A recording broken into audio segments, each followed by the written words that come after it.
मित्रांनो, असं कधी झालंय का की तुम्ही खूप अभ्यास केलाय, एकदम भारी पेपर लिहिला जवळजवळ 100 मार्काचा आणि पडले 47 मार्क, 56 मार्क, अपेक्षा एवढे मार्कच नाही पडले, असं कधी होतं? मित्रांनो, कालचीच गोष्ट आहे. वाडिया कॉलेज पुणे इथली जान्हवी नावाची एक फर्स्ट इयरची मुलगी 24 पॅटर्नची. ती बोलली, सर मला काल जो काउन्सिलिंग कॉल होता, तिला काही अभ्यासाविषयी डाऊट होते. तिची आई पण बोलली, ती पण बोलली की मला 10वीला 90च्या वरती मार्क होते, मी टॉपर होती इंग्लिश मीडियम. 12वीला पण एवढेच अबोव 80 मार्क आणि मला त्याच्यानंतर आले फक्त M1 ला 47 मार्क. पेपर लिहिला मी 85 मार्काचा. असं का झालं? मित्रांनो, मी तिला नंतर समजून सांगितलं ऍक्च्युअली काय चूक झाली, त्याच्यामुळे तुला हे मार्क कमी आले. ही गोष्ट आता तुम्ही पण समजून घ्या, जेणेकरून तिच्या निमित्ताने तुम्हाला पण ह्या जर अडचणी येत असतील, पेपर लिहिता तुम्ही 70चा पडता 54 मार्क किंवा एकदम कमी मार्क, सो तुमची अडचण सॉल्व्ह होऊन तुम्ही वर्गात पहिले यशाल. 70चा लिहिला तर 60च्या वरतीच मार्क पडतील, 100चं लिहिला तर 85च्या वरतीच पडतील. या पद्धतीने मित्रांनो, काय बघा, एक गोष्ट सांगतो.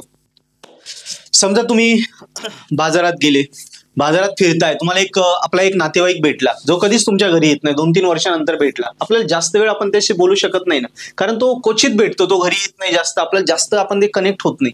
पण एखादा दुसरा नातेवाईक येतो, कायम घरी येतो, महिन्यातून 15 दिवस आपल्याकडे चक्कर असतं, भेटीगाठी होता, तो आपल्याला भेटला, आपण त्याच्याशी बाजारात 15-20 मिनिटं पण गप्पा मारू शकतो, बरोबर आहे की नाही? किंवा याच्या उलट, या जो पहिला भेटला जो घरी येत नाही त्याच्याकडून 100 रुपये मागा, तो द्यायला विचार करेल कारण एवढा कनेक्ट नाहीये. पण हा जो रोज भेटणार आहे त्याच्याकडून 10,000 मागा तरी तो देईल, कारण ओळखीचा व्यक्ती आपल्याला साथ घालतो, अनोळखी व्यक्ती आपल्याला साथ घालत नाही. सोपं जगाचा नियम आहे. तुम्ही म्हणशाल, सर हे काय तुम्ही सांगताय उदाहरण? आपलं तर प्रश्नपत्रिकेचं मार्कांचं चालू होतं. मित्रांनो, तिथेच तुम्हाला कनेक्ट करून देतो. काय होतं, 2 गोष्टी. एक तर तुम्ही अभ्यास करताना तुम्ही करता सिलेबसचा स्टडी, बरोबर? सिलेबसचा स्टडी आपण करतो, जवळपास 95% आपला वेळ जातो सिलेबसच्या स्टडीमध्ये. सेकंड पॅटर्न असतो प्रश्नपत्रिका, बरोबर? क्वेश्चन पेपरला आपण शेवट पेपरचे 1-2 दिवस आधी वगैरे थोडा टाइम देतो 5%चा. आता गंमत काय होते, जसं मी सांगितलं, अनोळखी व्यक्ती आपल्याला भेटतो, आपण जास्त वेळ त्याशी नाही बोलू शकत, पण ओळखीचा व्यक्ती भेटला तर तासभर पण गप्पा मारू शकतो. तेच इथे कोरिलेट होतं.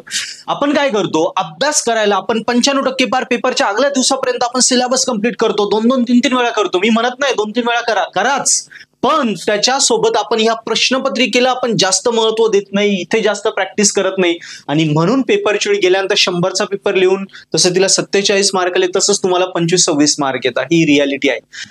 का? आता हे कळालं तुम्हाला? आता हे का कसं सॉल्व्ह करायचं बघा, मी सांगतो तुम्हाला. अभ्यास करताना नेहमी, आता हा युनिट आहे, बरोबर?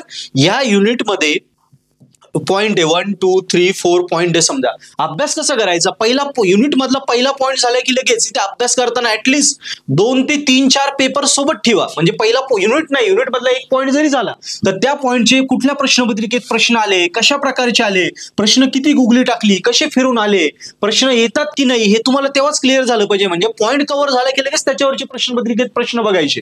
पॉइंट कव्हर झाला की लगेच प्रश्नपत्रिकेत त्याच्यावरची प्रश्न बघायचे, कसे येतात कसे नाही, आणि ते उत्तर लिहून बघायचे.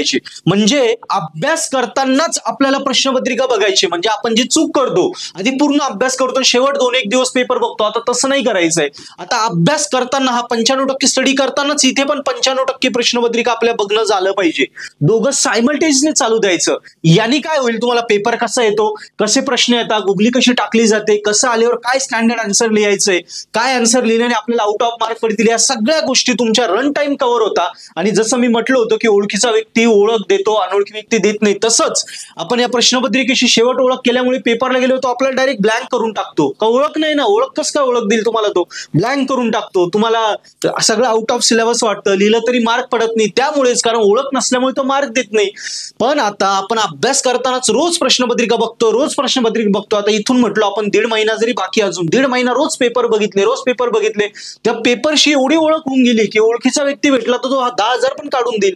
तसंच आहे, आपल्याला ओळख देईल. तसंच आहे, प्रश्नपत्रिकेशी एवढी ओळख झाली की त्यामुळे प्रश्नपत्रिकेला गेल्यावर कसाही प्रश्नपत्रिका येऊ द्या, तुम्ही डायरेक्ट ओव्हर कॉन्फिडन्स असाल, कसाही पेपर येऊ द्या, म्हणजे फुल कॉन्फिडन्स की अरे मी घाबरूच शकत नाही, कसाही पेपर येऊ, मला माहिती प्रश्न येऊन कसे येणारे, काय मार्क पडणारे, काय विचारणारे, सगळं तुम्हाला माहित राहील. त्यामुळे तुम्ही कधी ब्लँक नाही होणार. ऑलरेडी आन्सर काय लिहायची इकडे तुमची प्रॅक्टिस झाली असेल, त्यामुळे तुमचे आन्सर जे असतील ते 100 मार्काचे तर 100च मार्क पडेल, 85 मार्क पडेल, 90 मार्क पडेल, असे तयार होतील. त्याच्यानंतर चुकणार नाही, किती गुगली टाकली तरी तुम्हाला प्रश्न माहिती राहील, ब्लँक होणार नाही. या सगळ्या तुमच्या अडचणी सॉल्व्ह होतील, कारण प्रश्नपत्रिकेशी ऑलरेडी रोज ओळख झाल्यामुळे ती प्रश्नपत्रिका तुम्हाला टाइम देणार आहे.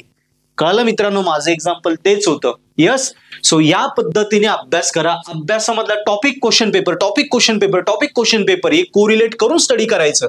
दोघं सायमल्टेनियसली समांतर जाऊ द्यायचं. मग बघा, तुम्ही 70चा पेपर लिहिला तुम्हाला 60-65 मार्क पडतील, 70 सुद्धा पडतील. 100चं लिहिला 85-90-100 सुद्धा पडतील.